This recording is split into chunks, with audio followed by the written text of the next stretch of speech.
It's the week beginning Monday the 6th of January, and this is Business Unwrapped, brought to you by Lombard Asset Finance. In this bonus series of 5 podcasts, I'm going to be speaking to industry experts about innovation and agility in the age of disruption. I'm Olly Mann. Let's unwrap the business week.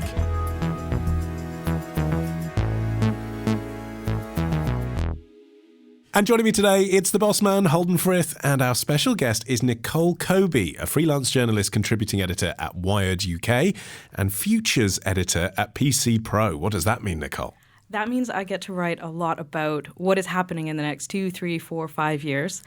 Often, I spend a lot of time debunking it and saying, no, this is silly. We are not going to have flying cars next year. But it's a fun job. Okay, what's the story you've brought us? Well, Volkswagen is quick off the mark on its own electric cars milestone. Tonight, let's talk about the future. And I think, as you know, we have committed to what is the biggest transformation in the industry, investing nearly $65 billion in e-mobility, digitization, autonomous driving, and mobility services through 2024. In this sort of electric digital era, this foundation will really enable Volkswagen to deliver individual mobility to millions of customers across the world. I think we can all assume wider applause internally from the audience watching. That was the CEO of VW US, Scott Keogh, speaking at the reveal of the VW ID Space Vision concept EV wagon late last year. There's a lot of acronyms there. First up, EV, that's electric vehicle, right? Yes. Okay, and what was he actually announcing? Volkswagen has a whole line of actually electric vehicles that are going to be coming out this year. So they're adding 8 different models, and they're going to accelerate that coming up to even more. And that is why they're going to be hitting this milestone sooner. So their sort of lower end vehicle, which is the ID3, which is a version of that car, is going to cost £26,000, and they're hoping to produce 330,000 of them in the next year, which is a lot for EVs. Wow. And so the thing this week is that the milestone, their own internal projections were saying has been surpassed. Why? There's a lot of different reasons for that. One of them is probably EU regulations. So in 2020, car makers are going to start to get charged if they average over 95 grams per kilometer of emissions across all of their sales. So all of their cars sold have to average out below that number. But car maker lobbyists have managed to add a little caveat to that, which means for any cars that are below a certain number, which EVs would be, they get to count that car twice.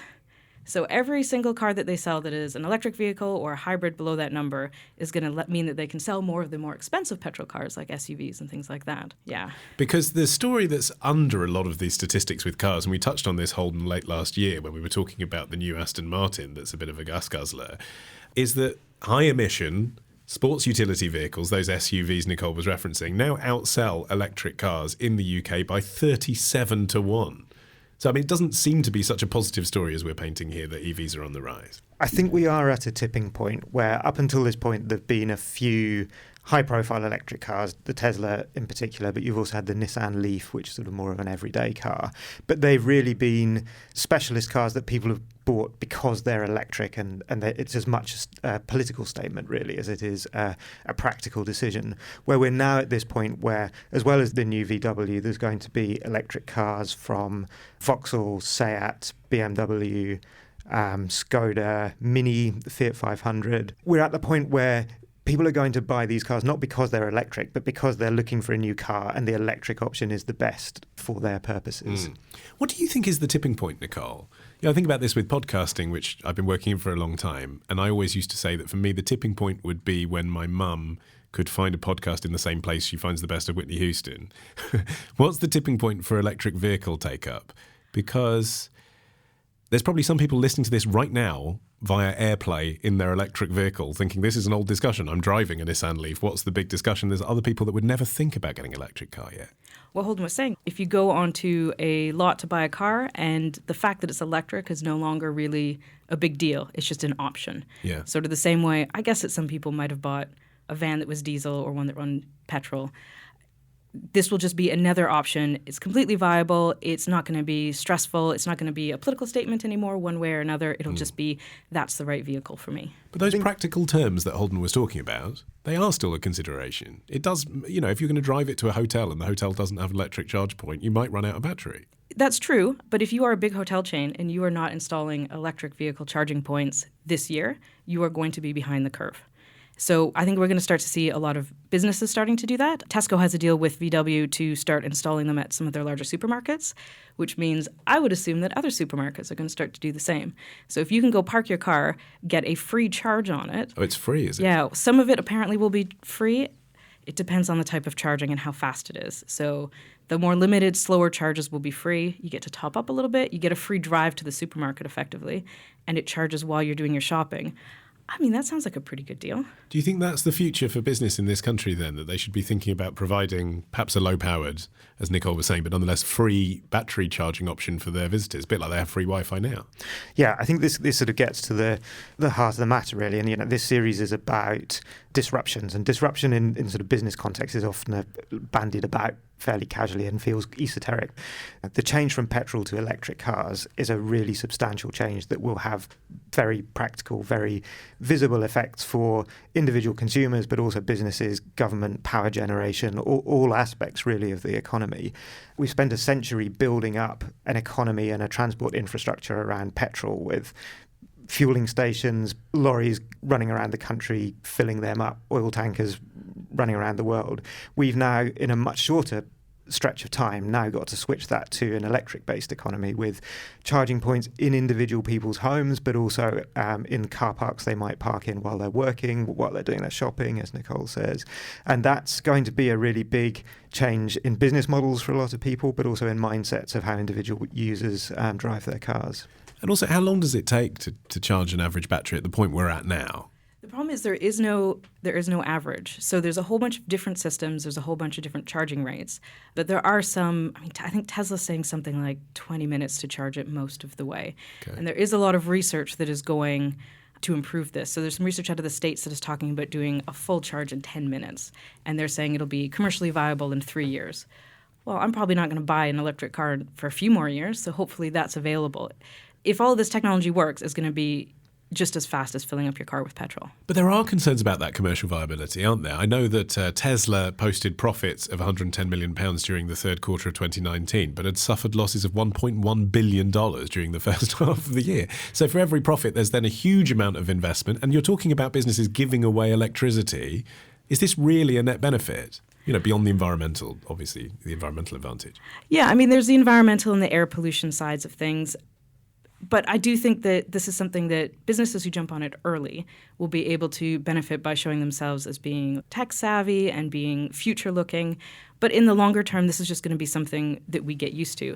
There's a lot of things that we do take for granted in terms of, you know, what we get from business. I mean, if I spend £40 at Ocado, they're going to deliver it for free.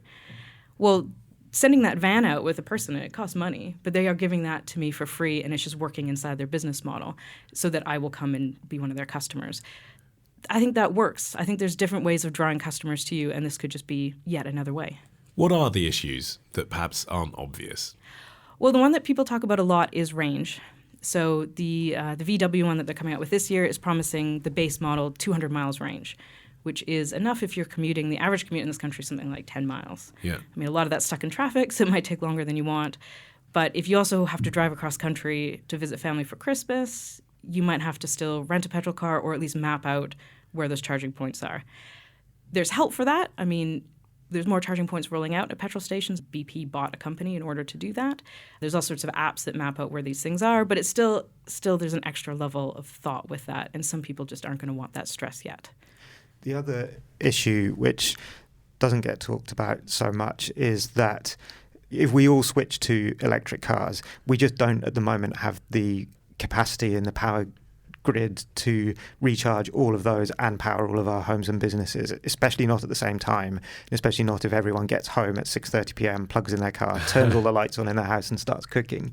And adding power generating capacity is really expensive and takes time. So it's likely that at the same time that we make this transition, we're going to have to switch the grid to a much smarter system where it will charge cars automatically at points of lower demand, so overnight, for example, or perhaps on very windy and sunny days when there's a lot of solar and low-cost wind power being generated. It might become free at that point to charge your car. And then if you have a full charge and you don't need to go anywhere and there's a period of high demand, perhaps you could sell energy back to the grid from your battery. Wow. So the cars actually become a part of a much smarter electrical grid. Do the cars have smart enough software to be able to deal with that at the moment, Nicole? Is it a bit like my iPhone getting an update at 3 a.m. when it's plugged in? Yeah, it depends on the model. I mean, this is something that Elon Musk with Tesla has really been pushing, because that company, his various companies, also have solar panels that they're very keen on, and they have these power banks for your house, which is just a home battery. And the idea is that if you have a Tesla vehicle, you could use it as a power bank, and as you're saying, use it to power your dishwasher, but then also store all excess energy in it. Because most of us aren't actually ever going to be running our cars dry, because we don't actually tend to drive 200 miles in a day. This could be not just something that's good for us environmentally or good for how cars operate, but it could be something that kind of spurs an entire switch to a greener, smarter grid. Well, does it switch you towards leasing entirely? And I don't mean leasing like at the moment where a lot of people have payment plans and they don't really technically own the car, but they get to keep it like it's theirs. I'm talking about actually basically just renting a car through an app casually when you need one. That might be more convenient. Then the charging just isn't your issue. You just plug it in when you finish with it somewhere. There is a system in London where there are these little electric cars that you can drive, and they have to be parked at a charging point. So they're always ready to go, and you just rock up with your app, unlock it, and go. I don't live in a house, so I don't have anywhere to park a car where I could plug it in. But if the lot to my building had a couple of that type of a car share program that was electric, I would absolutely sign up for that. It would be so convenient to never have to be paying for petrol, not even ever having to think about charging it, don't think about insurance, but just have a car ready to go all the time. Yeah, I mean, is that the greater disruption that's coming down the pipe, Holden, rather than people switching from petrol to electric? There's two elements actually raised by that question. One is the convenience of not owning a car, especially if you live in a city, may well outweigh the convenience of owning a car and having to find somewhere to park it and having to remember fuel is or charge it. But I think the other element there you mentioned is cost. And electric cars have been expensive to buy, though cheap to run up until now. They are getting cheaper. But part of the reason they're cheap to run is that there's very little tax on electricity compared with tax on petrol, which amounts to about 2/3 of the price. VAT on electricity is just 5%. For now. Exactly. If we all switch over, that's a big gap in revenue raised by government, and they're going to be looking to recoup that somewhere. Adding all of that tax to electricity is probably a no-go because that has a big social impact, but that could lead to more of either a mileage-based tax or a road toll system instead. So that's another big disruption that's likely to come with it. Yeah, and that comes at the same time that cities like London are charging for cars that emit carbon to drive into the centre. I think York is the latest to be talking about banning cars in the centre. Barcelona is doing the same emissions-free zone. So it is going to become increasingly expensive to drive a car that emits into the centre. You can start to see how we're setting up for a system where if you drive this far or in this direction or in this way, you're going to be paying. So that might be a future. I'm not sure that that's going to make up for all of the petrol tax, but it's a little bit. Let's talk a bit about that emissions issue, actually, because I think we can all acknowledge that in a big city like London, having less emissions in the air, is better for everyone's health. But generally for the planet, have they done a comparative? I mean, because at the end of a battery-operated car's life, presumably you're then destroying a battery, which is pretty harmful to the world. Is that necessarily better than pumping out a bit of petrol? It really depends on who you talk to and who does the report. Yeah, I bet it does. Yeah. So most of the evidence suggests that, yes, this is a better way forward. Car sharing and using fewer cars and using public transport is even better. Well, exactly. And they never say that, do they? Yeah. They say don't buy a car. Yeah, if you're really worried about this, take the bus, especially an electric one. This is better. I mean, a lot of the carbon impact from a vehicle comes from the production of it. So if you have a car that is emitting carbon fumes, don't just get rid of it and buy an electric one right now. It makes sense to use a car kind of as long as you can, but then maybe consider something better when you do buy it. Yeah, so when you upgrade, go for this. And a lot of it comes down to the electricity mix. So as this country shifts more and more to renewables, electric vehicles get better and better. But right now we are still using some coal. We are pushing off of it, but we are still using some coal. So we are pushing this problem elsewhere. And will those batteries, be in the ground in 5 years' time when they have conked out because they're not quite up to speed? Well, I think that is sort of one of the major questions, and it is something that needs to be solved. Thankfully, we have a bit of time. Something like 3.5% of cars sold this year were electric, so it's not a huge number yet. But whoever solves that problem is going to make a lot of money out of it. And there is precedent for requiring these companies to take back batteries and devices. I mean, that's done with kind of tech gadgets and stuff already. It is probably going to fall on manufacturers to do this. And all new cars by 2040 are going to be zero emissions in the UK. That's what the government is saying at the moment. What is the opportunity here beyond people who already work in the car industry and are thinking about this for those of us working in other industries?